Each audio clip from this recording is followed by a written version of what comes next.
നമസ്കാരം കൂട്ടുകാരെ. ഇന്ത്യ ചരിത്രത്തിലെ INC-യുമായി ബന്ധപ്പെട്ട പ്രധാനപ്പെട്ട പോയിൻറ്സുകൾ നമുക്കൊന്ന് പഠിക്കാം. ഇന്ത്യൻ നാഷണൽ കോൺഗ്രസ് രൂപവത്കൃതമായ വർഷം 1885. ഏതാണ് 1885? ആദ്യ കോൺഗ്രസ് സമ്മേളനത്തിൽ പങ്കെടുത്തവരെത്രയാണ്? 72. ഇത് ഓർത്തു വയ്ക്കണേ. ഇന്ത്യൻ നാഷണൽ കോൺഗ്രസിൻ്റെ ആദ്യ സമ്മേളനത്തിൻ്റെ വേദി എവിടെയായിരുന്നു? മുംബൈയിലെ ഗോകുൽദാസ് തേജ്പാൽ സംസ്കൃത കോളേജ്. ഓക്കെ. ഏത് രോഗം പടർന്നു പിടിച്ചത് കാരണമാണ് ഇന്ത്യൻ നാഷണൽ കോൺഗ്രസിൻ്റെ ആദ്യ സമ്മേളനവേദി പൂനെയിൽ നിന്ന് മുംബൈയിലേക്ക് മാറ്റിയത്? പ്ലേഗ്. ഇന്ത്യൻ നാഷണൽ കോൺഗ്രസ് സ്ഥാപിച്ചതാരാണ്? A.O. ഹ്യൂം. കോൺഗ്രസിൻ്റെ പ്രഥമ സമ്മേളനത്തിൽ ആദ്യമായി പ്രസംഗിച്ചതാരാണ്? A.O. ഹ്യൂം. ആദ്യകാലങ്ങളിലെ കോൺഗ്രസ് നേതാക്കൾ A.O. ഹ്യൂമിനെ ഒരു മിന്നൽ രക്ഷാ ചാലകം അഥവാ ലൈറ്റ്നിങ് കണ്ടക്ടറായാണ് ഉപയോഗിച്ചിരുന്നത് എന്ന് അഭിപ്രായപ്പെട്ട ചരിത്രകാരൻ ആരാണ്? ബിപിൻ ചന്ദ്ര. ആരാണ്? ബിപിൻ ചന്ദ്ര. ഇതൊരു റെയർ ഫാക്റ്റാണ്, ഓർത്ത് വയ്ക്കുക. കോൺഗ്രസ് രൂപവൽക്കരണത്തിന് ആശംസകൾ നേർന്ന വൈസ്രോയി ആരാണ്? ഡഫറിൻ പ്രഭു. ആരാണ്? ഡഫറിൻ പ്രഭു. ഇന്ത്യൻ നാഷണൽ കോൺഗ്രസിൻ്റെ പ്രഥമ സമ്മേളനത്തിൽ അവതരിക്കപ്പെട്ട പ്രമേയങ്ങളുടെ എണ്ണം എത്രയാണ്? 9. ഇന്ത്യൻ നാഷണൽ കോൺഗ്രസിൻ്റെ പ്രഥമ സമ്മേളനത്തിൽ അവതരിക്കപ്പെട്ട ആദ്യ പ്രമേയം എന്തിനെ സംബന്ധിക്കുന്നതായിരുന്നു? ഭാരതത്തിനു വേണ്ടി ഒരു റോയൽ കമ്മീഷനെ നിയോഗിക്കണം എന്നതായിരുന്നു. അടുത്തത്, ഇന്ത്യൻ നാഷണൽ കോൺഗ്രസിൻ്റെ പ്രഥമ സമ്മേളനത്തിൽ അവതരിക്കപ്പെട്ട ആദ്യ പ്രമേയം അവതരിപ്പിച്ചതാരാണ്? അതെ, ജി സുബ്രഹ്മണ്യ അയ്യരാണ് അവതരിപ്പിച്ചത്. ഇന്ത്യൻ നാഷണൽ കോൺഗ്രസ് എന്ന പേര് നിർദ്ദേശിച്ചതാരാണ്? ദാദാഭായ് നവറോജി. ദാദാഭായ് നവറോജി അറിയപ്പെടുന്ന മറ്റ് ഒരു പേരേതാണ്?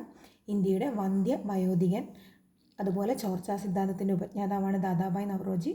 ഇതെല്ലാം കൂട്ടുകാർക്ക് അറിയാവുന്ന ചോദ്യങ്ങളാണ്, ഞാൻ ഓർമ്മിച്ചെന്നേ ഉള്ളൂ. അടുത്ത ചോദ്യം, കോൺഗ്രസ് പ്രസിഡന്റായ രണ്ടാമത്തെ വിദേശി ആരാണ്?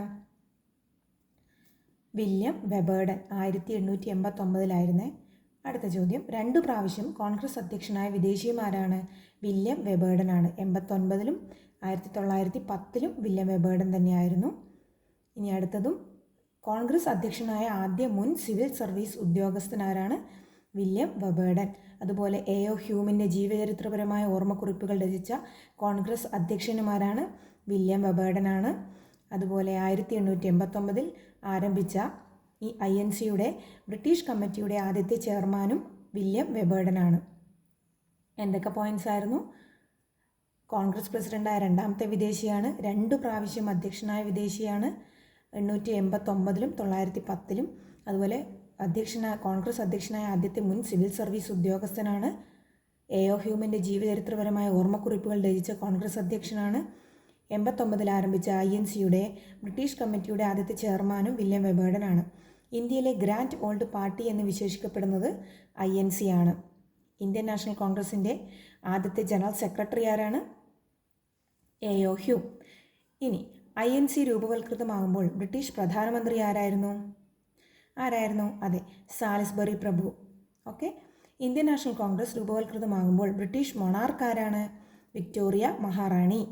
ഇന്ത്യൻ നാഷണൽ കോൺഗ്രസ് രൂപവത്കരിക്കുമ്പോൾ ഇന്ത്യയുടെ സെക്രട്ടറി ഓഫ് സ്റ്റേറ്റ് ആരായിരുന്നു? റാൻഡോൾഫ് ചർച്ചിൽ പ്രഭു. ഓക്കെ. അപ്പോൾ ഇന്ത്യയുടെ INC രൂപവത്കൃതമാകുമ്പോൾ ഇന്ത്യയുടെ സെക്രട്ടറി ഓഫ് സ്റ്റേറ്റ് ആരായിരുന്നു? റാൻഡോൾഫ് ചർച്ചിൽ പ്രഭു. അയാൾ ഇവിടെ ചർച്ച ചെയ്തുകൊണ്ടിരിക്കുമായിരുന്നു, ഓർമ്മിച്ചാലും മതി.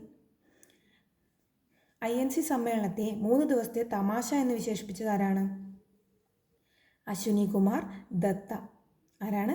അശ്വിനി കുമാർ ദത്ത. കോൺഗ്രസിനെ ഇൻസ്റ്റിറ്റ്യൂഷൻ ഓഫ് സോളിസിറ്റേഷൻ എന്ന് വിശേഷിപ്പിച്ച നേതാവ് ആരാണ്? ബിപിൻ ചന്ദ്രപാൽ. എന്താണ് കോൺഗ്രസിനെ ഇൻസ്റ്റിറ്റ്യൂഷൻ ഓഫ് സോളിസിറ്റേഷൻ എന്ന് വിശേഷിപ്പിച്ചത്? ബിപിൻ ചന്ദ്രപാൽ.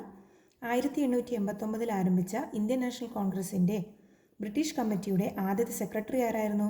വില്യം ദിഗ്ബി. അടുത്തത് പ്രധാനപ്പെട്ട ചോദ്യമാണ്, ആദ്യമായി വന്ദേമാതരം ആലപിക്കപ്പെട്ട വർഷമോർത്തോ? 1896. ഏത് കോൺഗ്രസ് സമ്മേളനത്തിൽ വെച്ചായിരുന്നു?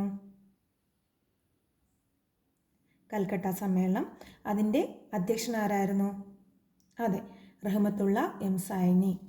ആരായിരുന്നു? റഹ്മത്തുള്ള എം സായ്നി. അടുത്തത്, സർ സി ശങ്കരൻ നായർ അധ്യക്ഷത വഹിച്ചത് ഇന്ത്യൻ നാഷണൽ കോൺഗ്രസിൻ്റെ എത്രാമത്തെ വാർഷിക സമ്മേളനത്തിലാണ്? 13ാമത്തെ. ഏത് വർഷമായിരുന്നു അത്? 1897. എവിടെ വെച്ചായിരുന്നു? അമരാവതിയിൽ വെച്ചായിരുന്നു. എല്ലാവർക്കും അറിയാമല്ലോ. Thank you.